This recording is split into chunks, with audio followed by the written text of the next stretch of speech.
이 로봇은 실시간으로 사람과 대화하며 필요한 업무를 수행해 줍니다. Hey, Figure 1, what do you see right now? I see a red apple on a plate in the center of the table, a drying rack with cups and a plate, and you standing nearby with your hand on the table. Great, can I have something to eat? 엔지니어가 피겨 1에게 먹을 걸 달라고 하니까 사과를 정확히 건네줍니다. Sure thing. 왜 굳이 사과를 줬는지 설명해달라고 하자 사과가 유일하게 먹을 수 있는 물건이어서 그랬다는 로봇. Can you explain why you did what you just did while you pick up this trash? 놀라운 것은 물건의 추상적인 특성만 설명해도 알아듣고 적절한 행동을 취한다는 것입니다. On it. So I gave you the apple because it's the only edible item I could provide you with from the table.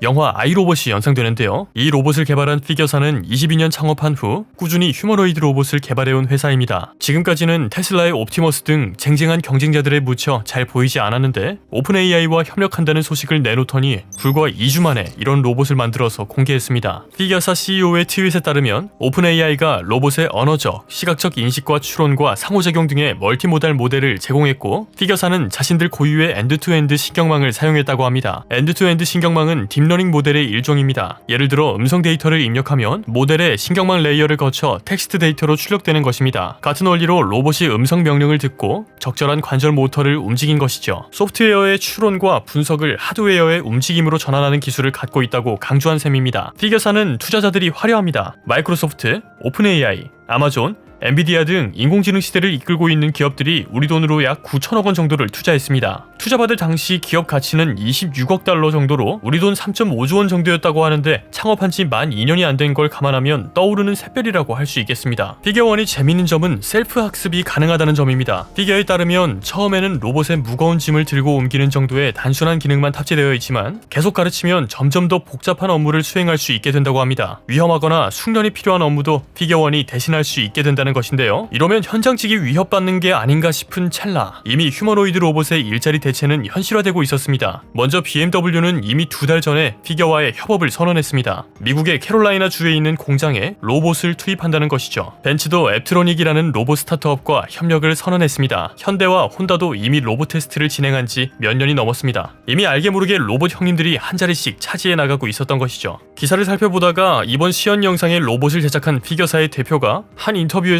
무슨 로봇이 지구 행성을 식민지화한다는 그런 얘기도 하던데 그것까진 잘 모르겠지만 아무튼 이렇게 알게 모르게 자기 영역을 넓혀가고 있었던 건 사실인 것 같습니다. 여기까지만 보면 좀 암울합니다. 고소득 전문직부터 현장직까지 싹 다 이렇게 AI가 박박 긁고 가면 사람은 도대체 뭘 해먹고 살아야 될까요? AI의 직업 대체와 관련해서 관심 있으실 만한 소식 하나를 가져왔습니다. 마이크로소프트는 최근 보고서에서 하버드 대학의 연구를 인용해 AI가 직업을 대체하는 것이 아니라 오히려 사람의 업무 효율을 높여준다고 연구를 통해 제시했습니다. 구체적으로 글쓰기 등 기획 작업에서 37% 시간이 감소했고 작업물의 퀄리티가 40% 가까이 상승했으며 의사결정 속도는 2배 빨라졌다고 했습니다. 다만 AI의 오류로 인해 업무에서 실수할 확률은 약 19% 정도 늘어났다고도 했습니다. 골드만삭스도 최근 보고서를 통해 3억 개의 직업이 AI에 의해 자동화될 것이지만 이게 직장인들이 해고된다는 의미보다는 업무의 부분적 자동화를 통해 완성도를 높여준다는 것에 가깝다고 이야기했습니다. 그러니까 AI가 보완적 측면의 도구로 활용된다는 것이죠. 이를 통해 우리가 얻을 수 있는 인사이트는 AI가 우리의 일자리를 대체한다기보다 일을 더 잘하게끔 개인의 능력을 강화해준다고 산학계에서 보고 있다는 점입니다. 또 결정적으로 AI는 책임을 질 수 없기 때문에 AI를 잘 이해하고 사용할 수 있도록 변화를 예의주시하고 있으면 오히려 이런 상황을 역이용할 수 있는 길이 보이지 않을까 싶습니다. 그럼 저는 앞으로도 AI 동향을 꾸준히 예의주시하다가 의미 있는 소식이 있으면 영상으로 다시 찾아뵙도록 하겠습니다. 그럼 그때 봬요. 뿅!